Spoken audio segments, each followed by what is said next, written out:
at the Fly Fishing Show in Pasadena, California, 2010. If that exists, well, let's take the same thing and underpower it. Okay, just to throw another tail. Let's throw another tail right here. It's underpowered. Look what happens. All right. A lot of people go, well, we would never use that either. Well, there is an example where I would use that. I have momentum as that crosses to create that tail. If this is a dry fly with a lot of air resistance, then I can't. What you'll find is at distance, you can't just overpower stuff with a big stimulator on a 16-foot leader and expect the whole leader to go ahead and make the turn. But with what I did just now, I can put on the size of a hummingbird with air resistance and get that same 90 by coming out of a tail underpowered with that plane.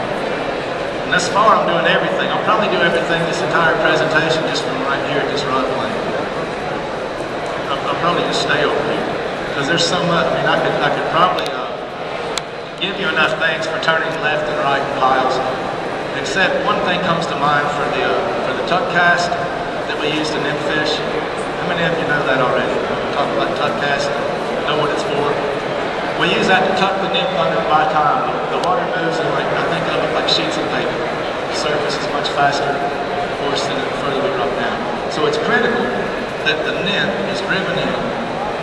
And it's once you have the ones that we've already done here on the side, we've already got the tuck cast. All we have to do is move the rod plane up here in the vertical. Okay? So now, if we overpower it from a vertical plane, here's what it looks like with the poly.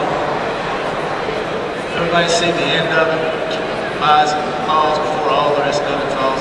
Right now I've got a little piece of fluff at the end, which gives me a little air resistance. If we had weight on the end instead of the fluff, what would happen is it would really kick over and dive. It would give us, you know, it would be 8 feet of leader already in the water before the fly line ever hit. So what that does is it buys you time then to get into control, get this part back up in the fishing position, and to match that and follow it on down the river.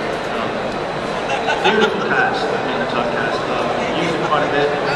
The other way we can do the same thing in vertical, which, does everybody understand that's the same cast as what we did here? In other words, the positive was set here on the horizontal. There's your kick to the left. We're just doing that same exact cast. Okay. Very valuable. Learn it. Don't know it already. How important is it? What I do find in fishing without knowing that. You might be fine, but I can tell you, when you get in a spot like a bathtub hole, little depth is maybe 3 feet. There's a lot of spots like this in the Nantahala River at home, back when I guided funnels in that river. I'd sit and watch somebody for 40 minutes in that same bathtub hole, never generate the first strike. And the reason is this, the sheets of paper I'm talking about, if that's going up there straight, what do you think happens when it lands? The surface is moving fast, the nymph's about 1-2 inches under the top. That's why the fish are